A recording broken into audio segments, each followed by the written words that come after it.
I'm Dave. And I'm Andrew. We are the IB English guys. Today we are going to go over a sample response to a comic. Of course, that's a comic by Grant Snider, and we looked at that in our last video.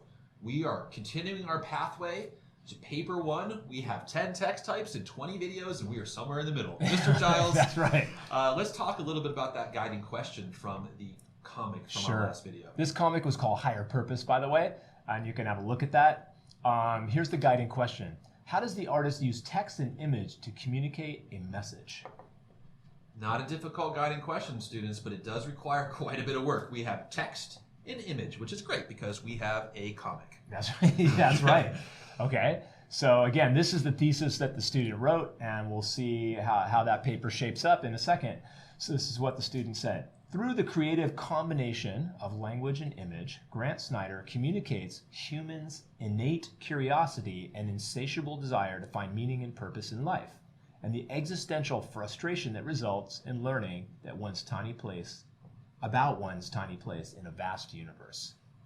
It's a big thesis, Mr. Giles. A couple things I like. Of course, I love when we have use of the words language and image. If you've watched any of our videos, you know that it's very important to us and other examiners. You have that language of the guiding question loaded up in your thesis. Yeah, and we have that sort of idea about the message. And the message is kind of two-pronged. One is that desire to find meaning and be a seeker, like we talked about last time, but also the sort of punchline of it's frustrating because, you know, we learn about our own insignificance and how small we are. And I think that's the idea that's inherent in this particular comic. So this student had a rudimentary outline, and their objective is to first tackle the language. They're going to look at the language, the voiceover narration throughout the whole comic, looking at different aspects that we see there. Next body paragraph is going to look at the subject. That means the character, how that character is drawn, what that character does. That's pretty smart. I like that. Yeah, it looks like the next body paragraph will look at symbolism. Coral needs our care and love. You definitely want to look at symbols and objects. That student's making a good choice to do that. Color, of course, is part of our Coral Needs Our Care and Love acronym as well, so the student will focus on color exclusively for an entire paragraph. Yeah, we like that. When we looked at the composition, we were looking at color and how important that is and how we can really unpack that. And then finally, it's interesting, the student's going to talk about just that tower and what that tower symbolizes and what it means. That's an interesting sort of subtlety and a detail. Yeah, students, notice that we're not going panel 1, 2, 3, 4, 5, 6, 7, 8. That would be a 10-paragraph response. We don't have time for that, so we have to make some choices. We can be linear and chronological, but we're going to have to combine multiple panels and paragraphs. Oh, yeah. There's no other way to do it. There's no other way to do it. Eight panels, 8 paragraphs would be kind of a disaster. That ain't happening, Giles. It wouldn't go well. So, yeah, I think that was an intelligent choice by the writer. Okay, so first of all, what do we notice about this introduction, Mr. Cohen? Mr. Giles, Grant Snider is driving the bus. I see his name 3 times. Yeah. And that's great because we want to put Grant Snider as the speaker in the position of power. It's not about what I think or I believe. We are discussing Grant Snider's choices and how his choices shape meaning. Yeah, we're making reference to philosophers like Aristotle and Henry David Thoreau. That's pretty good because this is a very contemplative, reflective comic, and so he's tapping into that. That's a 1.5 sentence hook. You know, it's great. I love it. It's a short intro, but it is effective. Do we have audience and purpose? I'm not sure if we. Yeah, we do. We do. Yeah, we do a little bit. And again, it's like just thinking about the reader and what the reader's being asked to do about that higher purpose. So off to a pretty good start. And again, concise introduction. So like we said, the body paragraph, the first body paragraph is going to tackle the language in each of the 8 panels, but connecting to that search for meaning and the realization. So there's a nice sort of idea in that topic sentence. Yeah, folks, when you look at our papers that we've lit up, you will see that pattern of the green language of the question with that red or pink rich idea. Absolutely critical. Lot of features in here, Mr. Giles. I see words such as syntax, tone, diction, comparative phrases. Mr. Giles, is the fire hose out? What do you think? Is the fire hose out? Yeah, it could be a little bit. I mean, maybe. And what does that mean for our new viewers? The fire hose is out? Well, that means they need to linger a little bit more on certain aspects and maybe expand on them a little bit before they just race on to the next feature. Yeah, I think they do a good job in the first part of the paragraph, but then the second half, you just see a lot of yellow sprayed about. It's well done though, but there are a lot of features. Yeah, and I think this perhaps could have been unpacked a little bit more and could have talked about the implications a little bit more. So that's something to consider when we're kind of giving that a final score. Let's check out that next body paragraph about the visuals. What do you notice? Well, I see it's interesting because we're talking about the subject and how he has rather indistinct features. I think that was something we talked about. It was interesting. Interesting that we're thinking about the space in the frame and how he has very little space in the frame and how that's important. But we're thinking also about how his placement in the frame indicates some changes. Mr. Giles, I love the commenting on the white space, the facial features, the placement, which of course is another word for composition. This is a strong paragraph. We're looking at posture.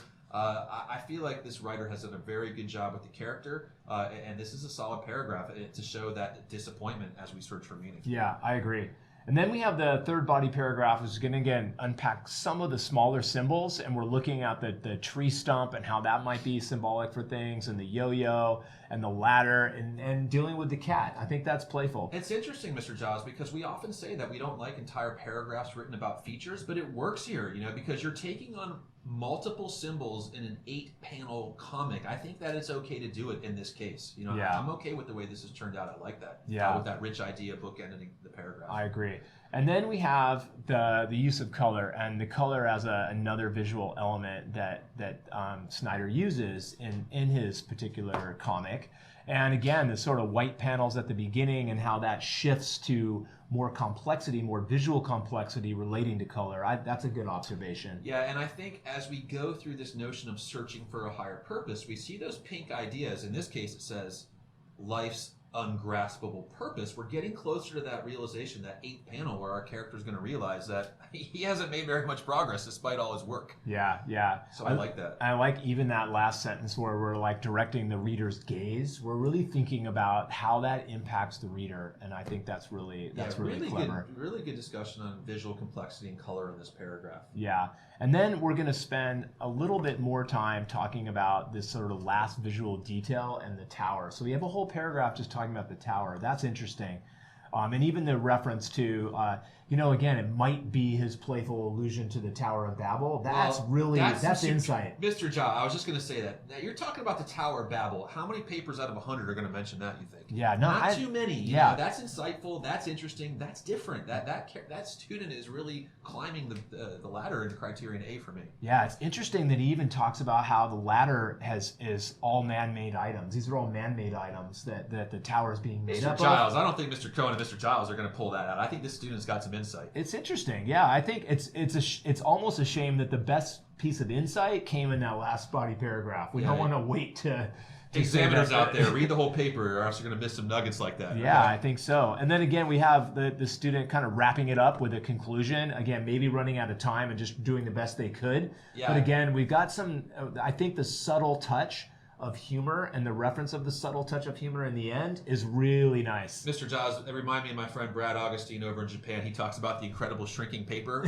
where the paragraphs get shorter and shorter as we go down. I think maybe the writer's pressed for time, but they've completed the paper and they've done a great job. Let's score this thing, Mr. Giles. What would you say for criterion A? I think the student has that insight into the text, talking about implications. I feel like it's strong. I feel like, what do you think? Mr. Giles, I'm going 5 for A. I think the student understands the relationship between text and image. I think they've got some really interesting insights. That Tower of Babel, this idea that he's searching for meaning but yet never finds it. Yeah, the existentialist ideas, those are good. Yeah, maybe you don't have all the stuff with the yo-yo you want, but hey, this writer's done well. This writer has done really well. Yeah, and I'm going to say with criteria B, I'd like to see a little more lingering on things. I'd like to see a little bit more. I mean, there's clearly, again, a lot of quantity of features, but linger on those things a little bit more and evaluate them. So I'm going to put it out of 4. And Me too. And I can imagine seeing another examiner say, there's too much listing of features rather than lingering. And we see that comment a lot as lead examiners that other examiners are making. So we want to watch out for that, right? Yeah, that's true. Criteria C, I would also put it out of 4. I think Why is that, Mr. Giles? I'm not sure I agree. Yeah, I feel like the sort of cohesiveness of the paper is a little bit, it could be better. Okay, maybe it's a case where, we think about if we were to scramble up these paragraphs, could you put them back in any order? Would it make any difference? Maybe the transitions between paragraphs could be better to really show that, hey, this is an argument, a cohesive argument. Yeah, I guess I'd like a little bit more about that. Okay. Although there is a lot of references to the search for purpose and existential. Where are you going for C? I'll stick with a 4. Just because that's my gut. All right, and I think this is great for you to see. I'm going to go for a 5 on C because despite the fact that it's not as cohesive as you would like, I think there's excellent focus on the guiding question. There's a rich idea, and I'm going to go 5, but I could totally see the justification at 4 as well. Okay. And folks, I think it's important for you to see that examiners don't always agree. Yeah, we could arm wrestle, but that would be ugly. Yeah. And then the last is the language. I think the writer is really in command of the text. There's really great accuracy. There's good turns of phrase. I'm going to be generous since I was a little bit harsh on C. I'd probably give it a 5 on. Yeah. So in the end, Mr. Cohen is going to score this paper a 19. Mr. Giles is going to score this paper an 18, and that's a 7 either way you look at it. And examiners rarely see papers the same way. So I think this is great for you all to see. A little bit of subtle difference is okay. We hope that this gave you a chance to see another piece of writing and especially of a great comic, and maybe gave you some things to think about for your own writing. Once again, this is all about the countdown. This is all about seeing good writing, but don't just passively look at the writing. You need to practice this yourself. Folks, make an outline, write a paragraph, try something. Don't just watch. Don't be passive. Be an active participant with us, and we believe we can take you to paper 1 success. We'll see you in a few days for our next video. Take care and see you soon. Bye, guys.